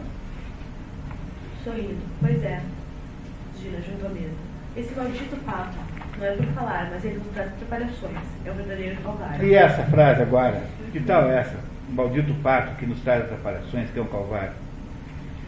Qual é a diferença entre a Gina e o Hjalmar com relação à situação verdadeira daquele matrimônio? Ela sabe, ele não. Porque ela teria sido amante do patrão, e ela teria entendido que aquele casamento teria sido para resolver a situação dela, não é? Portanto, isso que está escondido a incomoda de alguma maneira, mas a incomoda por quê? Porque de alguma maneira ela sente alguma culpa por isso. Não é? Essa é a razão pela qual a Gina faz esse comentário aqui. Não é? Continuamos, por favor. Hjalmar conta a Greg seus planos por meio de uma invenção ligada à fotografia para salvar a reputação do velho, cobrindo o nome do velho de glória e honrarias. Os amigos conversam. É então esta a finalidade da tua existência? Quero salvar o náufrago. O pai dele, né? Sim, ele naufragou. Apenas a tempestade se desencadeou sobre a sua cabeça. Desde que começaram aqueles terríveis inquéritos, ele se tornou outro homem. Vendo que uma pistola que está ali, a mesma com que matamos coelhos, ela desempenhou um papel na tragédia da família Eggdal. A pistola? Realmente? Quando a sentença foi proferida, quando ele ia ser levado para a prisão, pegou da pistola. Queria? Sim, mas não teve coragem. O covarde. A sua alma já estava enfraquecida e desgalhada. Compreendes isso, não? Ele, um militar, um homem que matara 9 russos, descendente de 2 tenentes coronéis. Sim, um depois do outro, naturalmente. Compreendes isso, Gregers? Compreendo perfeitamente. Pois eu não. E aí intervém a pistola outra vez na história da nossa família. Quando lhe vestiram a roupa parda e o encarceraram, oh, que época pavorosa para mim. Os estores das minhas 2 janelas estavam abaixados. Estores são cortinas que levantam abaixo. Ao olhar para fora, vi o sol brilhar como de costume. Não compreendia mais nada. Vi as pessoas na rua rirem e conversarem de coisas indiferentes. Não compreendia mais nada. Parecia-me que tudo que existe deveria parar como durante uma eclipse. E Hjalmar confessa que havia pensado em suicídio quando da condenação do pai, mas havia desistido. No momento decisivo, triunfei sobre mim mesmo. Continuei a viver. Mas acredite-me, é preciso ter coragem para escolher a vida dessas circunstâncias. Gregers analisa o amigo. Sabes, meu caro Hjalmar, que a meu ver, há em ti qualquer coisa do fato selvagem? Então, está aí, agora está aí o Gregers dizendo para o Hjalmar que alguma coisa, esse Hjalmar tem do fato selvagem, alguma coisa, e aí nesse sentido aí, em que o fato selvagem não está, o que está sendo referido agora, o fato selvagem parece mais com o próprio ato de esconder alguém, né? esconder aquela criatura, a própria ideia de criar um segredo. Né? Mas, portanto, está aqui o Greger fazendo uma análise psicológica do seu amigo Hjalmar. Do pato selvagem, o que quer dizer com isso? Tu mergulhaste até o fundo e te seguras nos sargassos. Qual é o sentido dessa frase aqui? Tu vives da mentira. Né? Não é isso? Do mesmo modo que o pato vive lá daquela situação artificial e se escondendo na profundidade do mar para esperar que os seus inimigos apareçam, o Greger, o Hjalmar, estaria também escondido de alguma maneira, vivendo de alguma maneira escondido, fora da verdade, né? Fora da verdade que o Greger decidiu botar a limpo. É isso que é o objetivo da vez do Greger agora. O Hjalmar é o sujeito escondido e o Greger é o cachorro que vai tirá-lo do esconderijo. Entenderam isso? Qual é o sentido disso? O Hjalmar é o pato lá embaixo, agarrado num pedaço de mato para tentar ver se consegue sobreviver. E o Hjalmar, que ainda bem que o Hjalmar, e o Greger, que ainda bem que ele existe, é o sujeito que vai lá arrancá-lo à força, porque o pato não sai lá de baixo porque quer, porque é arrancado pelo cachorro, que agarra a asa e puxa. Né? E agora o Greger é o cachorro que vai tirá-lo lá daquele esconderijo. Pois não? Esse mar aqui acho que não tem a ver com causa. Muito difícil, porque a simbologia dessas peças modernas é muito rasa, viu, pessoal? Você pega o Shakespeare a gente consegue ir a alturas irrespiráveis com o Shakespeare. Quando a gente pensa que matou, aparece mais 1000 metros para cima, e mais 1000 metros, mais 1000 metros, mais 1000 metros. Aqui você não tem essa mesma possibilidade, embora esse seja um dos digamos assim, dos dramaturgos modernos, que chegou mais próximo, digamos, da tragédia, no sentido antigo da palavra. Não me parece que aqui exista com clareza essa simbologia. Eu cogitei, mas não encontrei muita força nisso, não. Continuamos? Estás pensando, talvez, nesse golpe quase mortal que nos feriu na asa, a meu pai e a mim? Bobinho, né? Pensa que é isso, né? Não é exatamente isso. Não quero dizer que tivesses ficado estrupiado, mas caíste num charco envenenado, Hjalmar. Contraíste uma doença latente e mergulhaste para morrer na obscuridade. Olha que coisa terrível, né? Alguém dizer para o outro, né? Diz, não é porque você sofreu essas coisas todas aí do episódio do seu pai, não, é porque você caiu num charco envenenado. A conversa do Hjalmar, do Greger, é uma conversa de militante moral.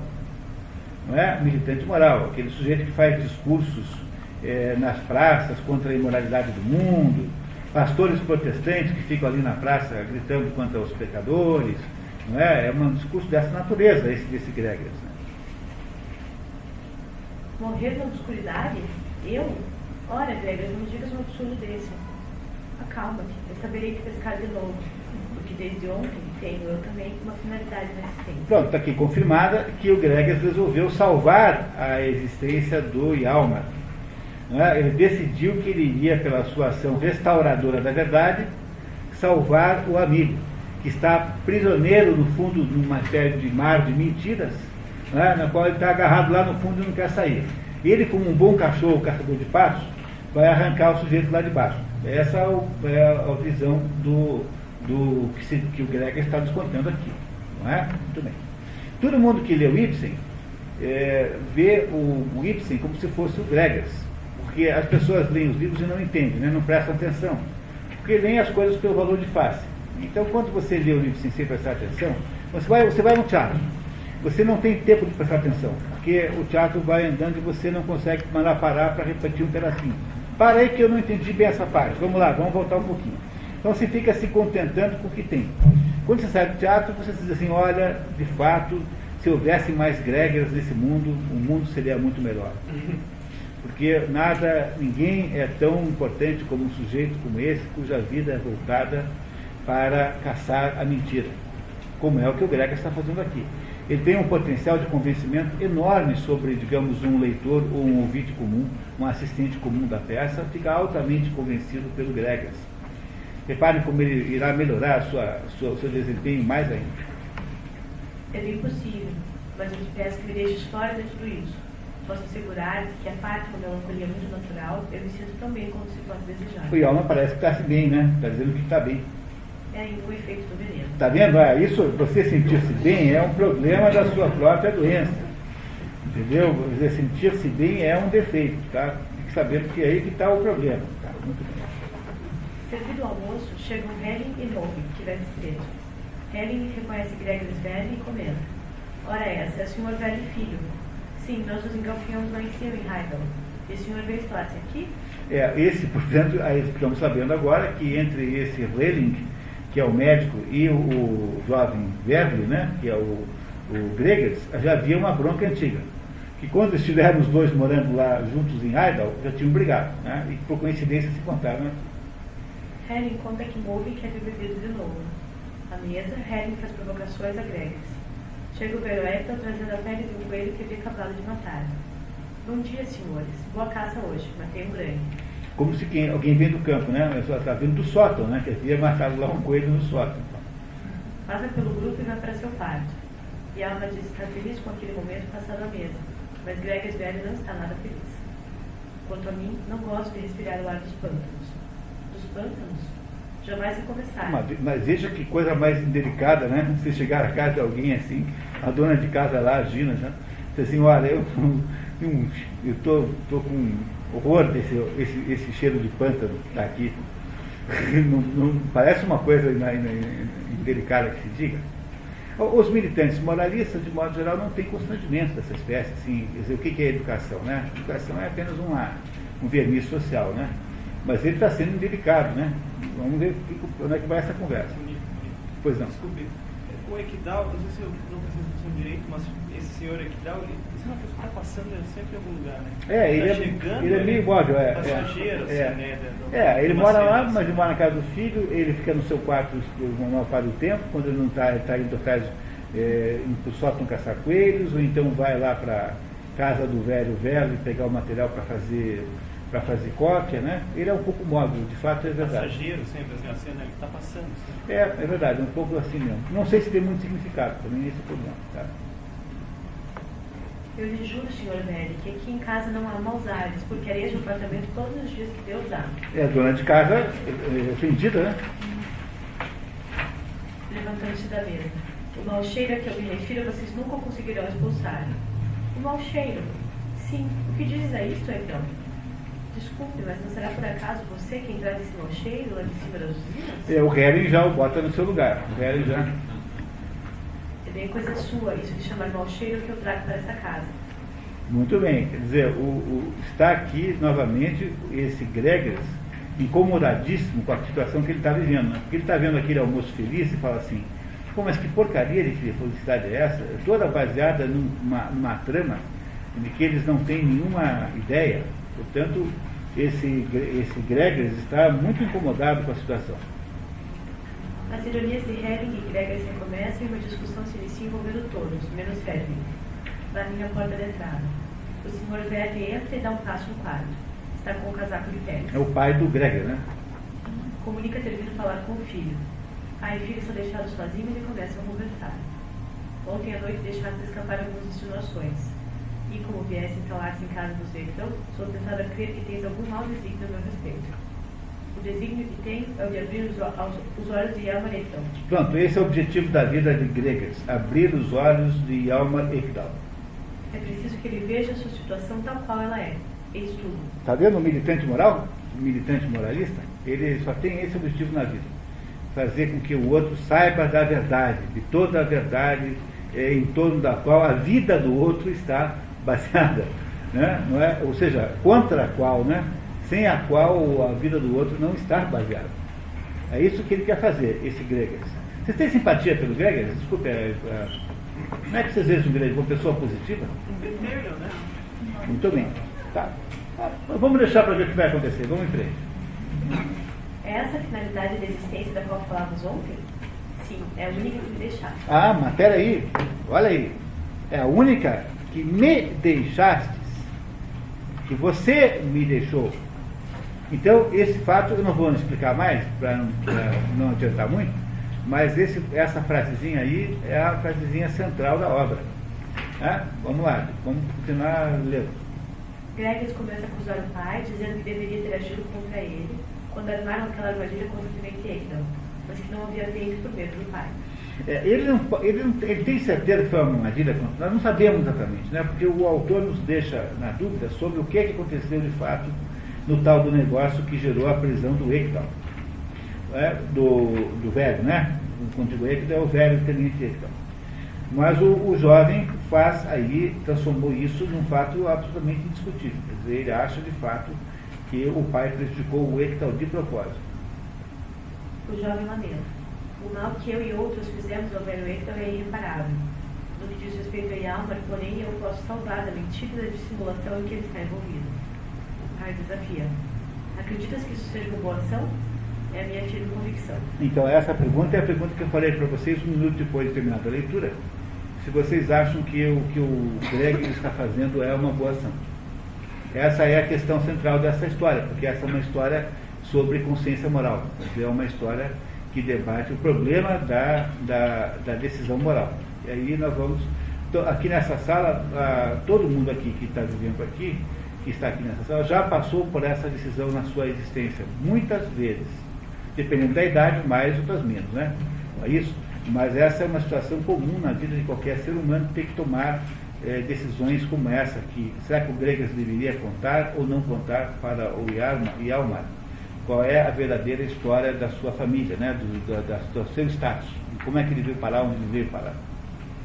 Bom, vamos continuar.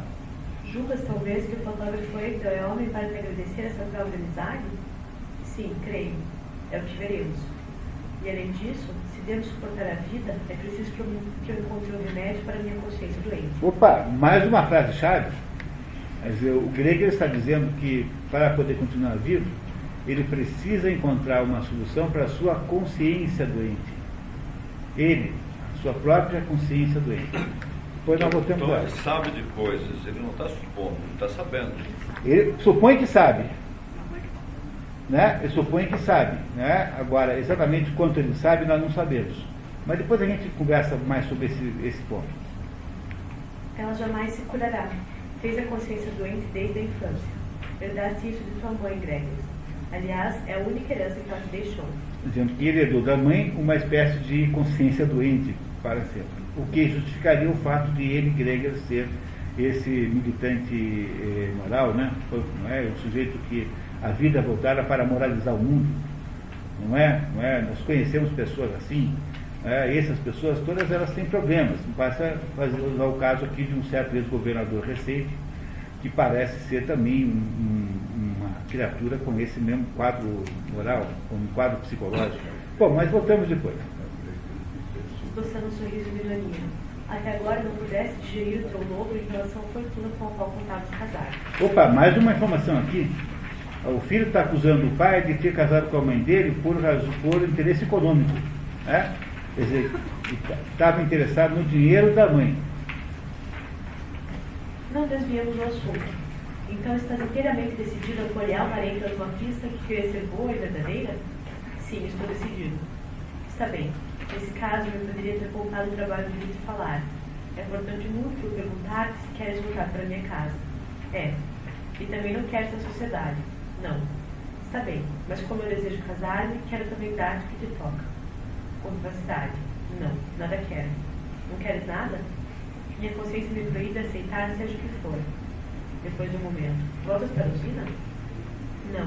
Considero-me como tendo deixado o teu serviço. Mas nesse caso, o que pretendes fazer? Quero alcançar o alvo da minha existência, nada mais. O alvo da existência dele é trazer a verdade para o seu amigo Hjalmar. Quem irá se comportar assim, muito parecido com isso, é o Edsel Andergast, que é a personagem da terceira obra que nós leremos na sequência. Na verdade, essas três obras são uma espécie de trilogia, uma trilogia inventada por mim, né? Não porque elas sejam em si próprias, porque uma é o Molière, século XVII, o outro é o Ibsen, século XVIII, e depois o Jacob Wassermann, no início do século XX. Obras não têm nenhum parentesco entre si, mas elas lidam com o assunto que nós estamos discutindo aqui, digamos assim, numa espécie de, como se fossem três movimentos de uma sinfonia.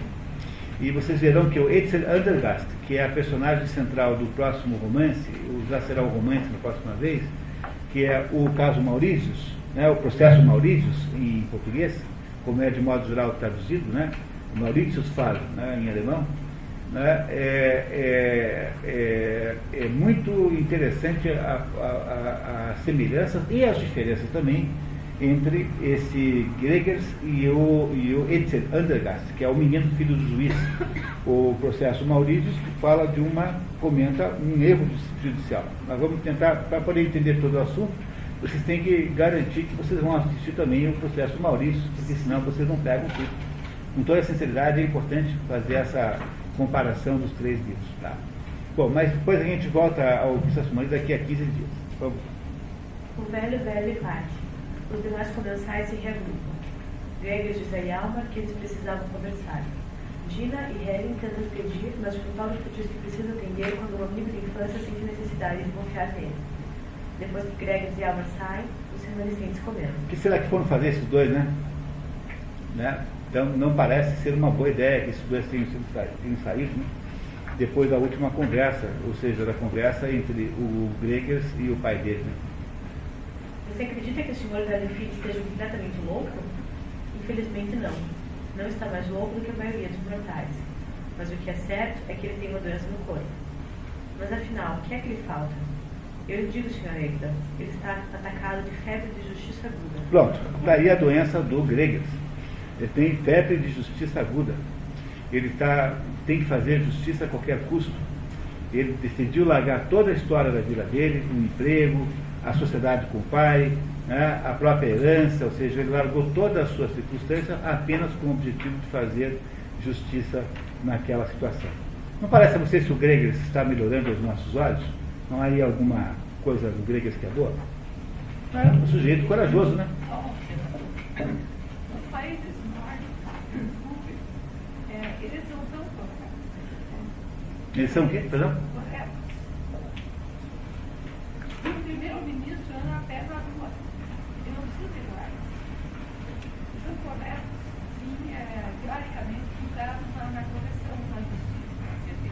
Muito bem. Então, é a característica deles oposta completamente à nossa, infelizmente, à nossa política.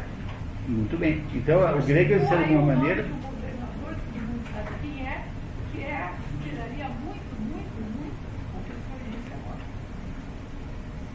Muito bem. Tá? Não precisa mencionar o nome. Nem é bom dar um azar desgraçado. Eu não tenho feito mais isso. Não é isso. Eu tenho chamado de Colorado RQ. Me lembro de uma televisão antiga que havia antigamente, Colorado RQ. Que era preto e branco ainda. Esse era o problema. Mas vamos lá, continuamos. Uma febre de justiça aguda? Isso é doença? Sim, uma doença nacional, mas que só aparece em estado esporádico. Ou já explica para a Gina. Até a lista. Sai pela porta do sabão. Inquieta, rogando pelo lado. Esse Gregers velho foi sempre magro agourento, olhando atentamente, de pé, junto ao mesmo. E tudo isso me parece tão estranho. Isso é a opinião da Hedwig, né? Que acha aquela conversa estranhíssima. Né? O que será que está acontecendo que ela de fato não entende, né? Talvez a gente pudesse... Pois não.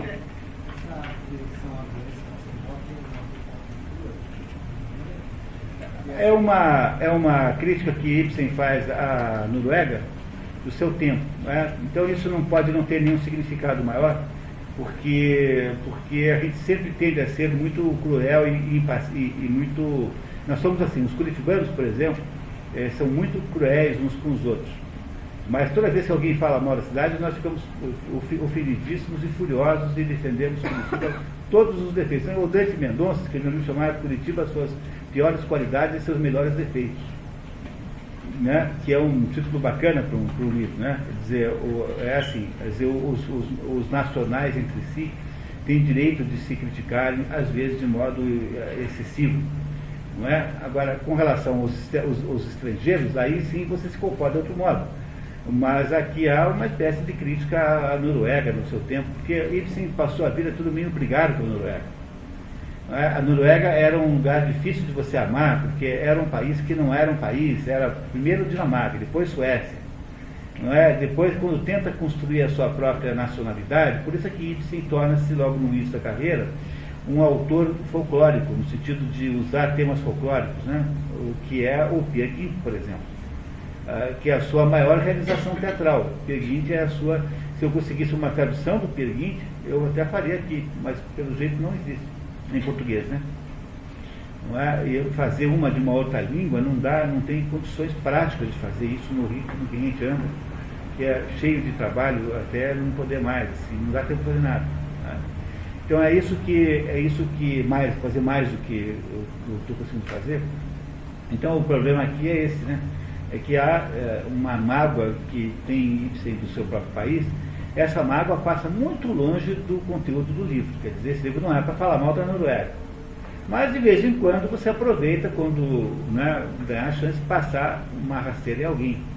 Não é dar uma cotovelada no fígado de algum inimigo. É isso que ele faz de vez em quando. Mas pega umas pintadas aqui e ali de ironia. Tá certo? Talvez, pessoal, aqui nas vésperas do ato 4, a gente podia antecipar um pouquinho o café e voltar daqui a 15 minutos para a gente começar do ato 4 para frente. Pois não, dona Ingrid? Eu tive a sorte de estar na Noruega. É o quê? Eu tive a sorte de visitar a Noruega. O que o senhor acha que é mais retratado nos quadros da Noruega? A primeira, quase pura graça musical. Os senhores? Não, os fatos. Os patos? Os patos? Ah, é? Ah, muito bom.